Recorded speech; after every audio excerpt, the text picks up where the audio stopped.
That is what a British dairy farmer gets for a litre of milk. Not 28 pounds, not even 28 pence, less than a penny sweet from a corner shop.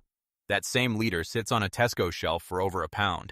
Meanwhile, a man who couldn't sell 16 tons of his own potatoes in 2019 has built a beer brand that turned over £21.3 million in a single year, using barley from the same farm the supermarkets ignored. This is how Clarkson and Kaleb went around the entire British food industry, and why that industry should be furious with itself for letting it happen. Most people think Diddley Squad is about a celebrity playing at farming. That's the version people who dislike Clarkson prefer. It's also wrong. Here's what actually happened. Clarkson walked into the ugliest secret in British food, filmed it, then spent 5 years building what 30 years of government reports and NFU letters never managed to create. A supply chain that pays British farmers fairly and makes British people proud to buy from them. To understand how he got there, start at the beginning. And the beginning is humiliating. Year 1. Clarkson grows 16 tons of potatoes. He thinks it's simple. Grow the crop. Sell the crop. Make the money. Kaleb, farming since before he could legally drive, watches with the look of a man who already knows how this ends. The supermarkets aren't interested. 16 tons isn't enough volume for them, but far too much for a roadside honesty box. So Clarkson builds a shop. By the time it's ready, the potatoes have rotted. Every British farmer knows this story. Not the celebrity version, the real one. You grow something, spend months doing it properly, then find the buyer won't pay enough to cover what it cost you to grow it. It happens every day on British farms. Nobody films it. Nobody makes the country care. Clarkson did it by accident, and it changed everything. Because when that episode aired, the British public watched a man lose money on his own potatoes, and got angry on his behalf. Not politely concerned. Genuinely angry. Angry enough to drive an hour and a half to a shed in Oxfordshire and spend 50 quid on a candle and a jar of honey, just to feel part of something real. That's where this starts. Not with a farm, with anger. Now Clarkson has the audience, the anger, the farm, and a vision. Sell his own beef directly to the public. Cut out the middleman. Show people where their food comes from. Charge a fair price. Pay a fair price. Keep the money in British farming. He gets cattle, starts raising pigs, converts the lambing barn into a restaurant. Real farm to fork in the Cotswolds. People are already queuing down the lane, driving from Birmingham and London just to stand on the farm. Then West Oxfordshire District Council arrives with enforcement notices. Restaurant unlawful. Shut it down. 6 weeks to restore the land. Remove the tables, the toilets, the landscaping. Car park extension refused. The countryside must be protected from the site of a car park. The blocked road can stay. Shop products restricted to items grown on the farm or within 16 miles.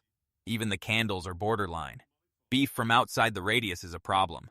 Everything Clarkson built to bypass the supermarket system got strangled by planning law. He spent the money, did the work, and the council ripped it out and told him to start again. For most people, that's the end. You scale back. You accept the system doesn't want you to succeed. Clarkson filmed the whole thing instead. Every enforcement notice became an episode. Every council letter, a storyline.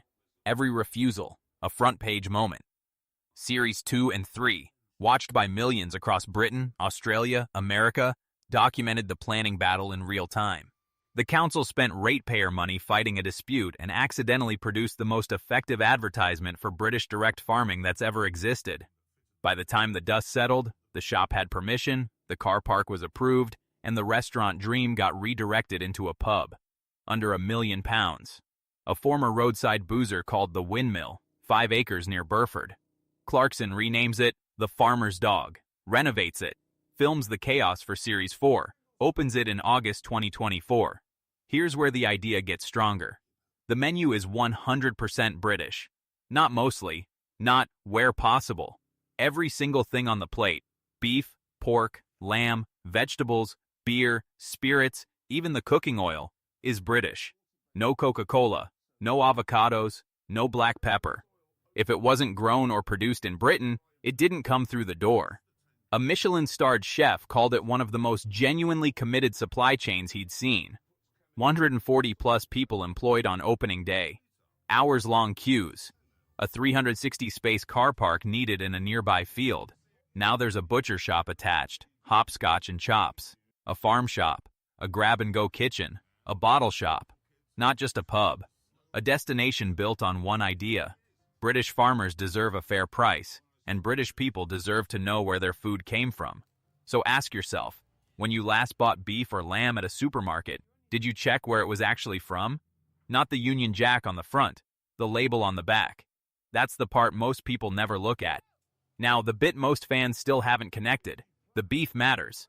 The pub is impressive. But the number that proves this went far beyond a celebrity farm project is the beer. Hawkstone. Starts in 2021. Farm subsidies are being cut. The farm needs new income. And Clarkson has barley. Good British barley, the same grain farmers have grown for centuries while getting squeezed on price for decades. So he turns it into lager instead. Rocky start. The first batch fails a blind taste test against a local brand. Back to the brewery. Then they get it right. It becomes the best-selling beer on Amazon almost immediately. In 2023, a packaging fault puts the cider bottles at risk of exploding. Clarkson issues a public warning. His beer brand becomes a safety hazard. For most businesses, that story kills the brand. Instead, sales for the year to March 2025 hit £21.3 million. Read that again. A beer that started as surplus barley nobody wanted, failed its first taste test, and needed an exploding bottle warning turned over $21.3 million in 12 months, up from $7.8 million the year before. Revenue nearly tripled. Hawkstone is now the 23rd fastest-growing private company in Britain, per the Sunday Times, stocked in Waitrose, Morrisons, Sainsbury's, and 2,000-plus pubs. The same supermarkets that paid British grain farmers almost nothing for decades are now paying a premium for Clarkson's beer, made from that exact barley. He didn't beg them to pay farmers more, didn't write letters, didn't form a working group. He added the value himself and sold it back to them at a price they had to accept because their customers were already asking for it. That's not farming. That's war. And he won. Now understand the full machine. This is what should make every supermarket executive sit down and think hard about the next 10 years. The farm grows the barley makes the beer sells in the pub serves beef, pork, and lamb from farmers who get paid fairly because Clarkson isn't extracting supermarket margins from every link in the chain. The show films it. Millions watch.